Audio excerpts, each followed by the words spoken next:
So today I would like to talk about how to learn Japanese the right way.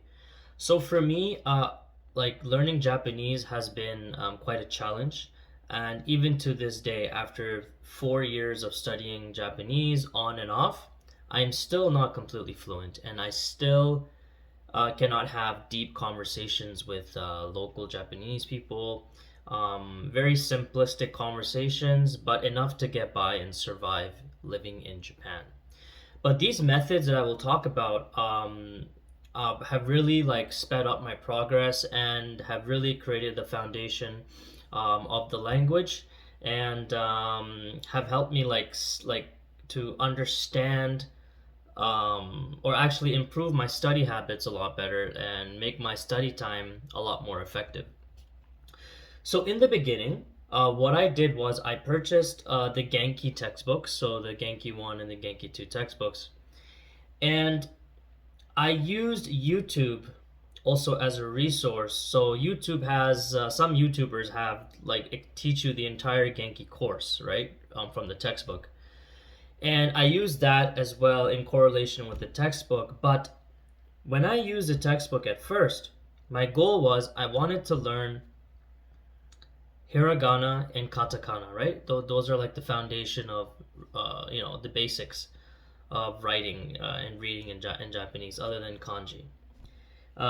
When you are studying Hiragana, um, always associate the stroke with something. For example, the hiragana for hiragana kind of looks like an apple. So I just try to remember apple, apple, and then when I look at the image, I kind of visualize that it looks like an apple, right?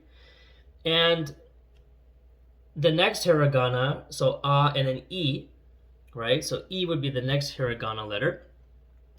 The e stroke is it looks like an I, right?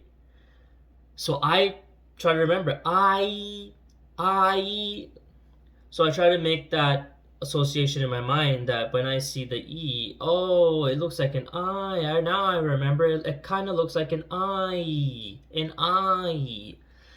So yeah, those are just kind of like strategies to remember when you are the hiragana letters and try to associate each one with something, like a sound or an image or an object, I would say. And then with katakana, it's also similar as well. When you study katakana, um, associate those strokes with something else, with an image, or, yeah, as I said before. When you are studying hiragana and katakana, try to use Anki Decks.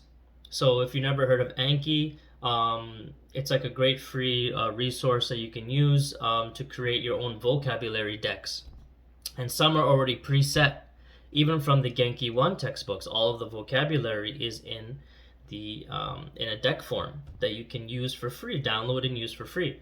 So that is a great resource to use as well. So that's kind of how I started to study hiragana and katakana and in that type of way. So I used YouTube, Genki 1 for YouTube, and I used the actual textbook. So I was following along with the correlation of the textbook, and I was using hiragana and katakana association using Anki. So memorizing and using that. And you can learn hiragana and katakana within like 2 or 3 weeks, if you're consistent with your study habits. But another thing I want to point out is that when you are studying from a textbook, whatever you are studying, whether it's the vocabulary, the phrases, the sentences, the grammar, you need to say it out loud. You can't just sit there and study like this quietly, because you'll just forget it.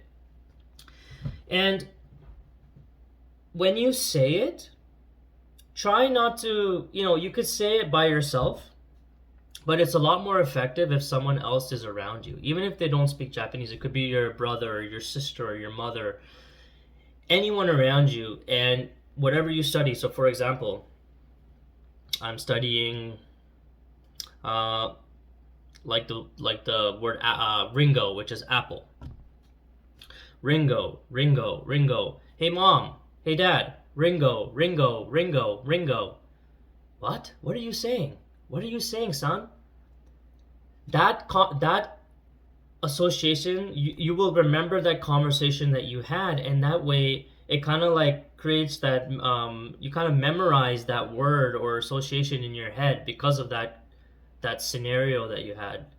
Um, and that for me, that was really effective. So whenever I studied like sentences in the Genki textbook, or any textbook for that matter, I always said it out loud, but I tried to always apply it as soon as possible, that day. I don't try to leave it to the next day because I know I'll forget it, right? So it's always important to whatever you're studying on your in your textbook, you need to speak it out loud, and it's much better if someone hears you and they give you a reaction, right? That is honestly the best way to memorize and to remember Japanese in general, is to do that type of method. And I call that method read, write, speak. Very simple. Read, write, speak. Yeah. And for me, I did that over the years, and eventually my Japanese really started to improve. And I find that the more you talk, the more you speak. So whatever you learn, the more you speak, the better it is. You are able to memorize whatever you learned a lot more effectively, whereas you're just studying by yourself in a textbook. Like, you will eventually just forget like what you studied if you do not speak it. And for me, that was the best method, and that's kind of basically how I learned Japanese, is doing that type of style. And I feel like there's a lot of other methods of studying languages in general. Everyone is different, but I feel like this way is the best. If you read, you write down whatever you're reading, and you speak it right away, and associate it with some sort of scenario. Anyways, thank you for watching. See you next time.